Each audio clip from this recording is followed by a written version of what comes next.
At the outset, I would like to express my deepest gratitude to Honorable Prime Minister Shri Narendra Modi ji for providing this historic opportunity to Union Territory of J&K to host third Tourism Working Group meeting of G20 member nations and observer countries. We had a very exciting and productive inaugural session earlier today. The significant deliberation, exchange of views and perspectives will help in building a framework based on 5 priority areas for sustainable tourism as we advance towards post-COVID pandemic era. Jammu Kashmir is fully committed to the effort to build on shared aspirations for sustainable tourism, and as you are aware, Honorable Prime Minister has accorded highest priority to sustainable social and economic development of Jammu and Kashmir. In the last 4 years, policies and programs have been reshaped so that the benefits of growth percolate to the masses and nurture the nature. In tourism sector, there has been unprecedented increase in the tourist footfall after the second wave of COVID pandemic, and we were happy to host over 18 million tourists last year, which I would say was unparalleled since independence. I have also been informed that the ongoing third tourism working group meeting in Srinagar is the biggest gathering of foreign delegates so far. I think it is bigger than previous tourism working group meetings in Darjeeling, Gujarat, almost all G20 nations delegates, representatives and other stakeholders of tourism industry of the respective countries are participating in the event. I have been informed that 59 delegates from 27 countries are participating in the G20 meeting at Srinagar, and it is a reflection of India's strength and our ancient values of Vasudhaiva Kutumbakam. मित्रों, green tourism, of-beat destination, local community के involvement तथा tourism को industry का दर्जा देकर जम्मू कश्मीर के पर्यटन को नई ऊंचाई प्रदान करने की हम सब ने कोशिश की है। 3 दशक बाद नई फिल्म नीति, आधुनिक बुनियादी ढांचे और ईज ऑफ डूइंग बिजनेस सहित निरंतर सुधारों ने जम्मू कश्मीर को फिल्मों की शूटिंग के लिए एक पसंदीदा डेस्टिनेशन में बदल दिया है, जो अर्थव्यवस्था को भी हमारी मजबूत कर रहा है और लोगों को रोजगार के अवसर भी प्रदान कर रहा है। कुल मिलाकर पिछले फाइनेंशियल ईयर में इस सेक्टर ने सकल घरेलू उत्पाद में जीडीपी में लगभग 7% का योगदान दिया है। इस अचीवमेंट को अगर मैं शायरी के लफ्ज़ों में कहूँ तो 1000 बर्क गिरे लाख आंधियाँ उठें, वो फूल खिल के रहेंगे जो खिलने वाले हैं। मैं पूर्ण विश्वास के साथ ये बात कह सकता हूँ आज कि माननीय प्रधानमंत्री श्री नरेंद्र मोदी जी के मार्गदर्शन में जम्मू कश्मीर तेजी से अमन और तरक्की के रास्ते पर आगे बढ़ रहा है। होल ऑफ गवर्नमेंट अप्रोच के साथ पड़ोसी मुल्क द्वारा स्पॉन्सर्ड टेररिज्म के इकोसिस्टम को लगभग सफाया करने में हमने काफ़ी हद तक सफलता पाई है। आज का जम्मू कश्मीर हड़ताल, अलगाववादी या पत्थरबाजों की भूमि नहीं है, यह शांति और समृद्धि की जमीन बन गई है।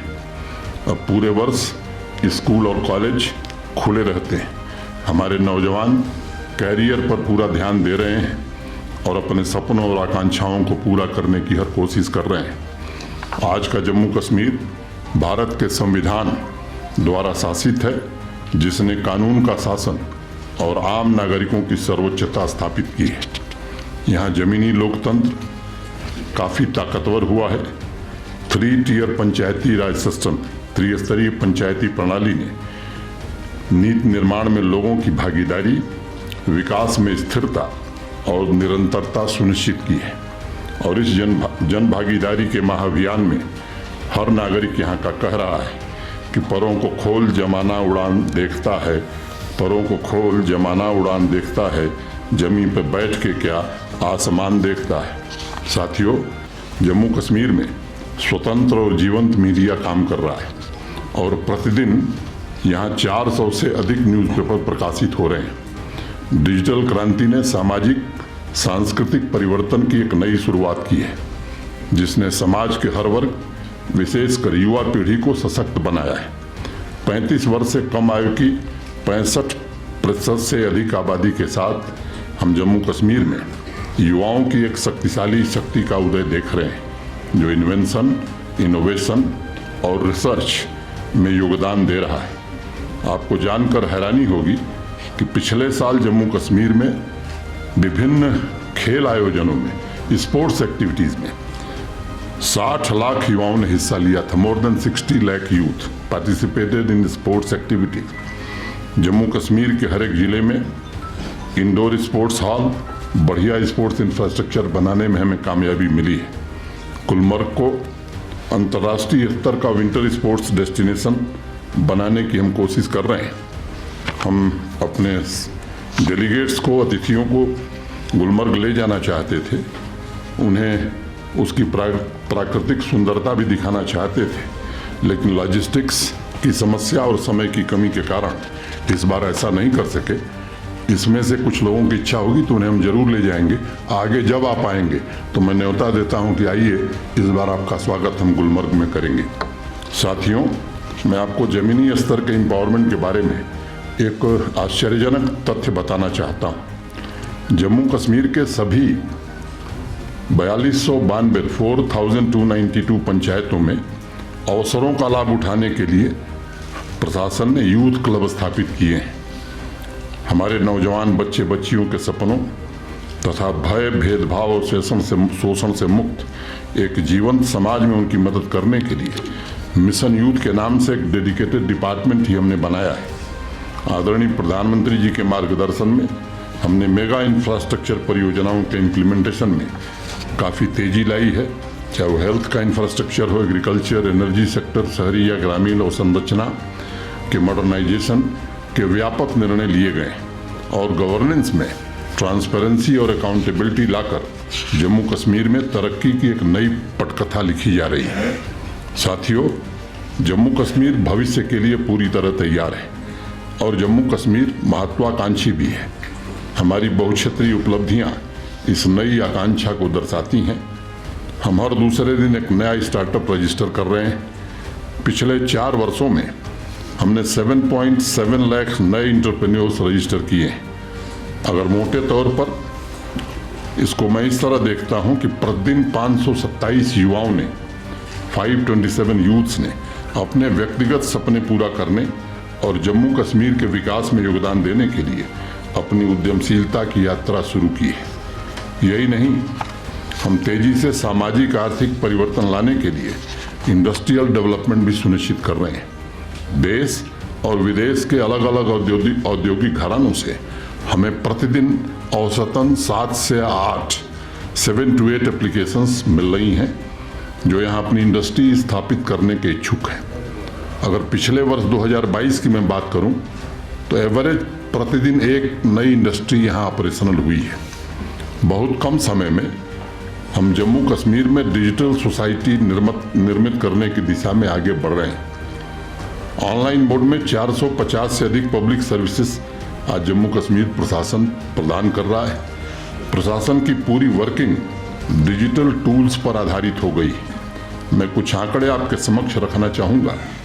2022 में 2022 में जम्मू कश्मीर ने प्रतिदिन 1.2 मिलियन ई ट्रांजैक्शन दर्ज किया था और इस साल 2023 के पहले 4 महीने में हमने 2.3 मिलियन ई ट्रांजैक्शन दर्ज किए हैं, जो कई अन्य राज्यों की तुलना में काफ़ी अधिक है। 150 से ज़्यादा higher educational institutions, 2 central universities, 2 AIIMS, IIT, IIM, 7 state universities और अनेक प्रीमियर इंस्टीट्यूशंस की स्थापना के साथ जम्मू कश्मीर न सिर्फ राष्ट्र की नॉलेज इकोनॉमी में योगदान दे रहा है, बल्कि इंडस्ट्री 4.0 के लिए ह्यूमन कैपिटल तैयार करने में भी समर्थ हो गया है। 2019 के बाद प्रोजेक्ट्स को इम्प्लीमेंट करने की हमारी गति लगभग 10 गुना बढ़ गई। 2018-19 में जहां 9,229 प्रोजेक्ट पूरे हुए थे, जबकि पिछले फाइनेंशियल ईयर में हमने 92,560 92,560 प्रोजेक्ट्स पूरे किए हैं। हम एक प्रभावी और कुशल ग्रामीण बुनियादी ढांचे का निर्माण भी कर रहे हैं। यह आंकड़ा हमारे आत्मनिर्भर जम्मू कश्मीर के निर्माण के संकल्प को दोहराता है। हम अपनी ताकत का पूरी तरह दोहन करने और अपने किसानों को सशक्त बनाने के लिए नए तरीकों के साथ काम कर रहे हैं। पिछले 3 वर्षों के समर्पित प्रयासों का नतीजा है कि मंथली इनकम के मामले में जम्मू कश्मीर देश के शीर्ष 5 राज्यों में शामिल हो गया है। हम अगले 5 वर्षों में किसानों की आय को बहुत ज़्यादा बढ़ाने के लिए 5,013 करोड़ रुपए की 29 परियोजनाओं को जमीन पर लागू कर रहे हैं। हम भारत में सैफरन, एप्पल, वॉलनट और भी अनेक नीश क्रॉप्स और आलमंड के उत्पादन में तो नंबर 1 है ही। आने वाले दिनों में हम प्रोसेसिंग और वैल्यू एडिशन, एग्री एंटरप्रेन्योरशिप पर विशेष जोर देकर के जम्मू कश्मीर को नई ऊंचाई देना चाहते हैं। महिलाओं के नेतृत्व वाले उद्यमों के स्तर पर समानांतर रूप से हो रहे परिवर्तन के बारे में आपको बताने के लिए मैं इन प्रभावशाली आंकड़ों से परे जाना चाहता हूँ। सेल्फ हेल्प ग्रुप के माध्यम से 6 लाख से अधिक विमेन एंटरप्रेन्योर्स क्वालिटी और प्रोडक्टिविटी के मामले में आज ग्लोबल स्केल पर पहुंचने की कोशिश कर रही हैं। आज का जम्मू कश्मीर कृषि उत्पादों से लेकर हस्तशिल्प, बागवानी उत्पादों तक यानी विविध वस्तुओं के निर्यात का बड़ा केंद्र बने इस दिशा में अग्रसर हुआ है। इन सभी ताकतों के परिणाम स्वरूप जम्मू कश्मीर का ग्लोबल मार्केट के साथ इंटीग्रेशन हुआ है, जिससे हमें आगे भी बेहतर संभावनाओं की नींव रखने में मदद मिल रही है। और एक खुशी की बात है कि यहाँ का एक्सपोर्ट, खासतौर से हैंडलूम और हैंडीक्राफ्ट का जो डाउनवर्ड ट्रेंड था पिछले साल से, अब वो अपवर्ड ट्रेंड शुरू हो गया है। इसमें चाहे वो कारपेट और पश्मीना की जीआई टैगिंग हो, QR कोडिंग हो, अनेक हमारे हॉर्टिकल्चर प्रोड्यूस की जीआई टैगिंग हो, इसका बड़ा लाभ हमें मिला है। लगभग 1.5 लाख करोड़ रुपए के हाईवे और टनल के प्रोजेक्ट आज जम्मू कश्मीर में चल रहे हैं। मेरी ख्वाहिश कहें या हमारे प्रशासन का लक्ष्य कहें, वह पीस, प्रोग्रेस, प्रॉस्पेरिटी और पीपल फर्स्ट है। और अगर मैं कविता की जुबान में कहूँ तो मेरी अपनी और उसकी आरजू में फ़र्क ये था, मुझे बस वो और उसे सारा जमाना चाहिए था। Friends, I have outlined socio-economic achievements of Jammu Kashmir in some detail with a wish that it captures news, mind and space tomorrow. These achievements also show that we are firmly resolved to continue with the reform process and accelerated development in every sector.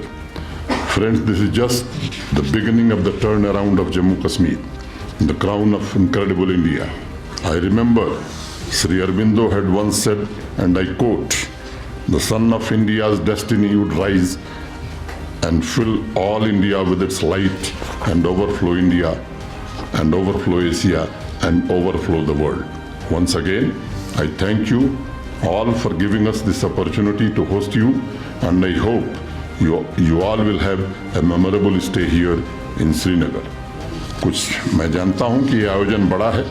अगर किसी साथी को कोई कठिनाई हुई हो तो मैं यही कह सकता हूँ कि हमारी पूरी टीम ने, प्रशासन के हमारी सभी सहयोगियों ने पूरी क्षमता, पूरी संवेदनशीलता के साथ मेहनत की है। और इसके कारण मैं कह सकता हूँ कि जो अकल्पनीय था जम्मू कश्मीर के लिए, वो ज़मीन पर इतने बेहतर तरीके से उतरा है कि केवल जम्मू कश्मीर में नहीं, पूरे देश में इसकी प्रशंसा हो रही है। मैं आप सबको हृदय से धन्यवाद देता हूँ।